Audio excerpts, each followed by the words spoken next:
Hello everyone, কেমন আছেন সবাই? আমি দীপান্বিতা। আমার আরও একটি নতুন ভিডিওতে আপনাদের সবাইকে স্বাগত জানাচ্ছি। আশা করছি আমার এই ভিডিওটি আপনারা যে যেখান থেকে দেখছেন সকলেই ভালো আছেন। আমরাও সকলে খুব ভালো আছি।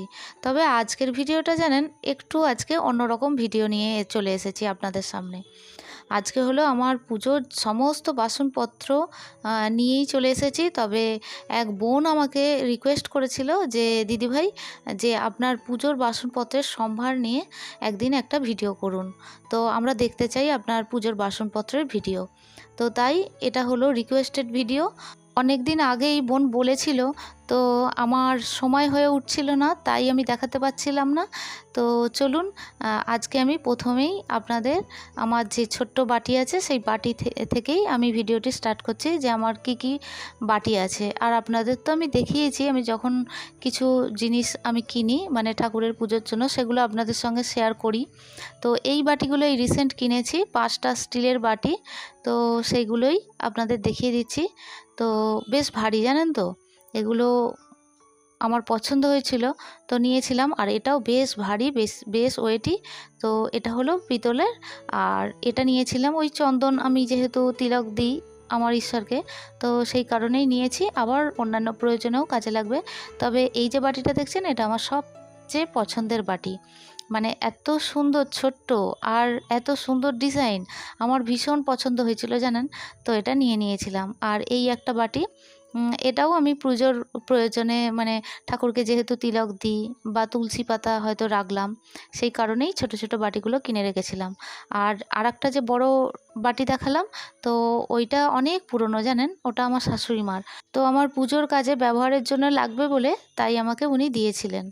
আর এটা তো আমার নিত্য পুজোতে আপনারা দেখেছেন এই প্রদীপটা। তো এই প্রদীপটা আমার নিত্য পুজোতেই আমি কিন্তু প্রতিদিনই জ্বালিয়ে থাকি। আর এই প্রদীপটার একটা জিনিস কি ভালো জানেন, মানে সব দিকটা খোলা যায়, উপর নিচ সমস্ত দিকটা খোলা যায়।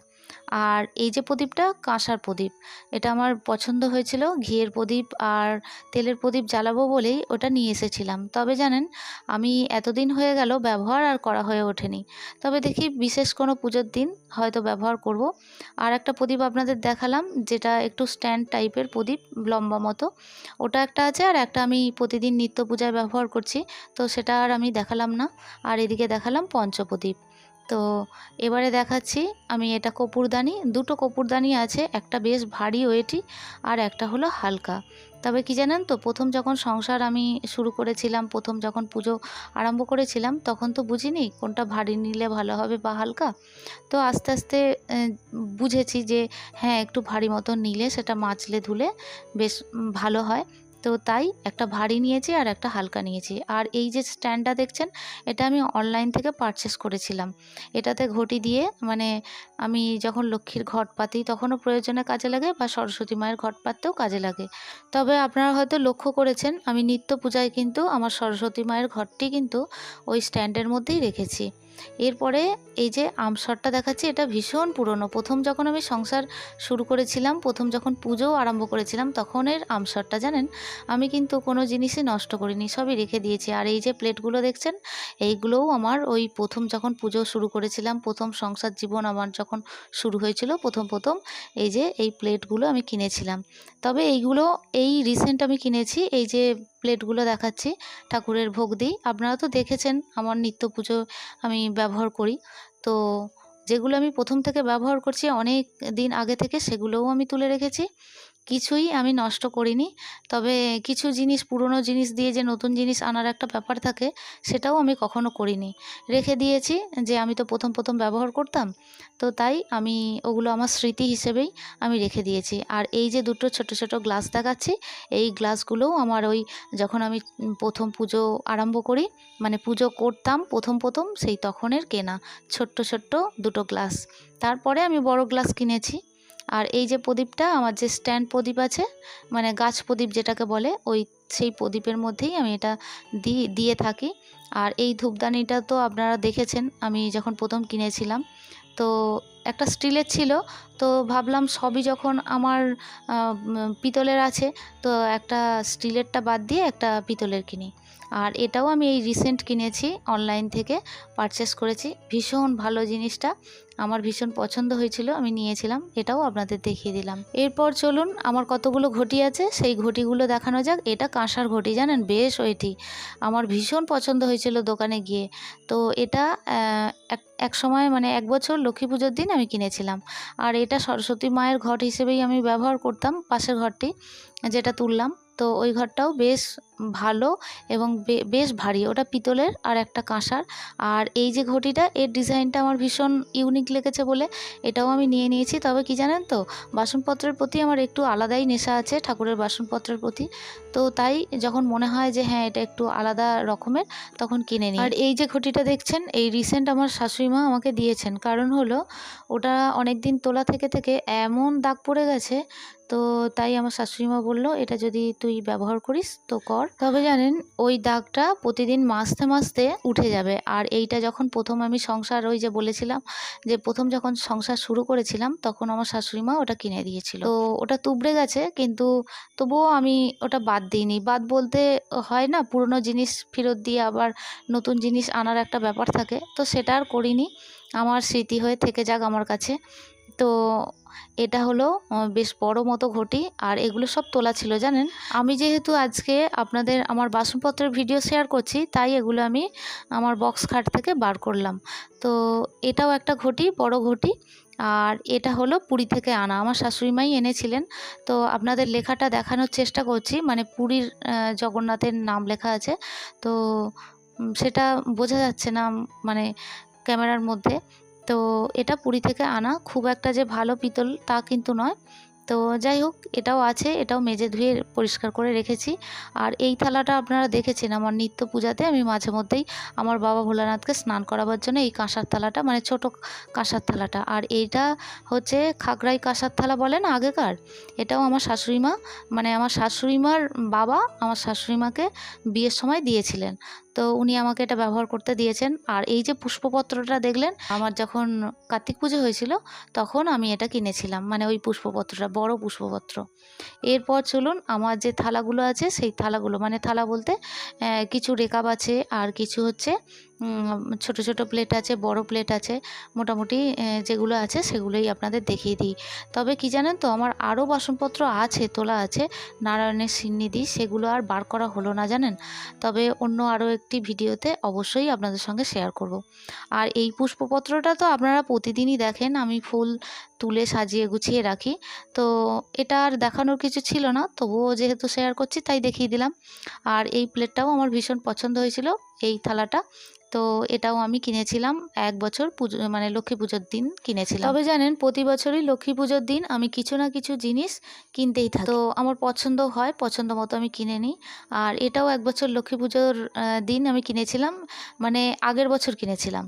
তো এটাও একটা মানে থালা, মানে ছোট থালা। তো এটাও কিনেছিলাম। আসলে লক্ষ্মী পুজোর দিন অনেক তো প্রসাদ হয়, তো আলাদা আলাদা প্লেটে দেওয়ার জন্যই আমি এগুলো কিনেছিলাম। আর এটাও একটা থালা নিয়েছিলাম, এটা আরতি করার জন্য। আর এটা হলো মা লক্ষ্মীকে যখন আমি লক্ষ্মী পুজোর দিন মানে ভোগ নিবেদন করি, তখন আমার একটু বড় প্লেটের দরকার ছিল, তো তখন আমি ওইটা কিনেছিলাম। আর এইটা আমার অনেক পুরনো, প্রথম যখন আমি পুজো করতাম তো তখনের পুরনো। আর এটাও একটা কোনো মন্দিরে যাওয়া হয়েছিল, তখন এই প্লেটটা কেনা হয়েছিল যেটা দেখালাম। আর এই তামার প্লেটটাতে তো আপনারা দেখেছেন, অনেক সময় আমার বাবা ভোলানাথকে আমি স্নান করাই, লক্ষ্মীর ঘট পাতি। তো এই তামার প্লেটটাও আমি কিনেছি লক্ষ্মীর ঘট পাতার জন্য। আর এই যে দুটো ঘট দেখছেন, মানে সরি দুটো ডাব দেখছেন, একটা ডাব হচ্ছে শাশুড়ি মা এই রিসেন্ট দিয়েছে, আর একটা ডাব তো আমি ইউজ করি প্রতিদিনই, আপনারা দেখেছেন। আর এটা তো কোষাকুষি, আপনারা তো জানেন। তো আমি ছোটটা তো ব্যবহার করি প্রতিদিন নিত্য পুজোয়, আর বড়টা তুলেই রাখি। এইটা যে দেখছেন এটা হচ্ছে ঢাকনা, এটা ঢাকনা বলতে কাঠ ঢাকনা আপনাদের দেখাচ্ছি। এই যে আমি সিঁদুর গুলে রাখি না আমি আরতির প্লেটে, প্রতিদিন আমি নিত্য পূজায় সিঁদুর দিই। তো এটা হচ্ছে সিঁদুরের কৌটো, তো পিতলেরই নিয়েছি। তো এই কৌটোটা করে রেখে দিই আর এটা ঢেকে দিই, বেশ ভালো থাকে। তো এটাও আপনাদের সঙ্গে শেয়ার করলাম। তো একটা জিনিস আপনাদের দেখানো হলো না জানেন, ঘন্টাটা আপনাদের দেখানো হলো না, মানে এত জিনিস দেখাতে দেখাতে ঘন্টাটাই আপনাদের দেখাতে ভুলে গেছি, তো বলে দিলাম। আর এই যে বাটিটা, এটার মধ্যে তো আমি দেখেছেন নিত্য পূজায় অনেক যখন ফুল হয় তখন আমি এতে এই বাটিটার মধ্যে ফুল সাজিয়ে রাখি। আর এটা হলো আমার ফুলের সাজিটা এক বছর ওই লক্ষ্মী পুজোর দিন আগের বছরই কিনেছিলাম। আর এটা হচ্ছে গামলা, মানে বড় গামলা, এটা আমার ছোট বোন দিয়েছিল। আমি যেহেতু পুজো করতে পছন্দ করি, ভালোবাসি, তো আমার ছোট বোন বলেছিল তোকে পুজোর সামগ্রী আমি একটা কিছু দেব। তো তখন আমার ছোট বোন এই গামলাটা আমাকে দেয় যে তোর তো এটা নেই, তো তাহলে এইটাই তোকে দেওয়া যাক। তো আমাকে দিয়েছিল। আমার ভীষণ ভালো লেগেছিল জানেন, পুজোর জিনিস কেউ দিলে আমার ভীষণ ভালো লাগে। আর এটা হলো ওই গাছ প্রদীপ বা স্ট্যান্ড প্রদীপ যাই বলেন না কেন, এটা আমার নিত্য পুজোতেও আপনারা অনেকেই যারা আমার পুরনো ভিউয়ার্স আছেন তারা হয়তো দেখে থাকবেন। তো এটাও আপনাদের শেয়ার করলাম, তবে তোলা ছিল জানেন, কিছুটা দাগ তো হয়ে গেছে, তবে যদি মেজে ধুয়ে দেখাতে পারতাম ভালো হতো। তো যাই হোক, সেটা আর হলো না। তো এটাও দেখিয়ে দিলাম। আরও একটা জিনিস আপনাদের দেখাবো, এইটা হলো আমার লক্ষ্মী পুজোর দিন এই হাঁড়িটা করে আমাকে ভোগ দিতে হয়। অনেক দিনের ইচ্ছা ছিল জানেন যে আমি পিতলের হাঁড়ি কিনবো, কড়াই কিনবো। তো সেই ইচ্ছাটাও পূরণ করেছিল আমার মা লক্ষ্মী। কারণ মানে কিছুতেই কিনতে পারছিলাম না বলতে যে হাঁড়িটায় ভোগ দেবো সেটা হচ্ছে, মানে যেটা মায়ের ভোগ করি সেটা মায়ের কাছেই ধরে দিতে হয়। তো তাই ওইটাতে 250 গ্রাম করে ধরে, ওই রকম মতোই আমি হাঁড়ি কিনেছি। প্রথমে পাচ্ছিলাম না, ভাবছিলাম যে বড় হয়ে যাবে, তো ওটা বেশ আমার মনের মতো হয়েছে, ওটা নিয়ে নিয়েছি। আর কড়াইটা তো দেখিয়েই দিলাম। আর অনেক সময় আমি ভোগ রান্না করে দিই, আপনারা হয়তো কড়াইটা দেখেছেন। আর এই যে কাঁসার কিছু বাটি, তো এই দুটো বাটি, তবে এইটা মেজেছিলাম জানেন, কিছুটা জল থেকে গেছে বাটিটার মধ্যে, মোছা হয়নি, তবে দাগ হয়ে যাবে জানেন। তো এই দুটো কাঁসার বাটি, এটাও আমার ভীষণ পছন্দের, তুলেই রাখি। কারণ এইগুলো কি বলুন তো, ডেলি ইউজে তো লাগে না, যেগুলো ডেলি ইউজে লাগে সেগুলোই আমি হাতের সামনে যাতে চটজলদি পাওয়া যায় সেগুলোই রেখে দিই। আর বাদবাকিগুলো আমি তুলে রাখি, মাঝে মধ্যে যখন বড় পুজো হয় তখন আমি বার করি। যাই হোক, আজকের ভিডিওটি কেমন লাগলো তা অবশ্যই জানাবেন। আমার পুজোর বাসনপত্রগুলি আপনাদের কেমন লেগেছে তা অবশ্যই জানাবেন কমেন্ট সেকশানের মাধ্যমে। ভিডিওটি ভালো লাগলে একটা লাইক করে দেবেন। আর ভিডিওর কোনো কিছু অংশ যদি আরও একটু বেশি ভালো লেগে থাকে অবশ্যই একটু শেয়ার করে দেবেন। আর এই ধরনের ভিডিও যদি আপনারা পছন্দ করেন, চাইলে আমার চ্যানেলটি সাবস্ক্রাইব করে আমার পাশে থাকতে পারেন। অলরেডি যারা আমার এই চ্যানেলটি সাবস্ক্রাইব করছেন বা করে রেখেছেন তাদের জন্য জানাই অসংখ্য ধন্যবাদ এবং অনেক ভালোবাসা। তো আজকের মতো আসি, দেখা হচ্ছে আপনাদের সঙ্গে পরবর্তী ভিডিওতে। ততক্ষণের জন্য আপনারা সবাই ভালো থাকবেন। টাটা।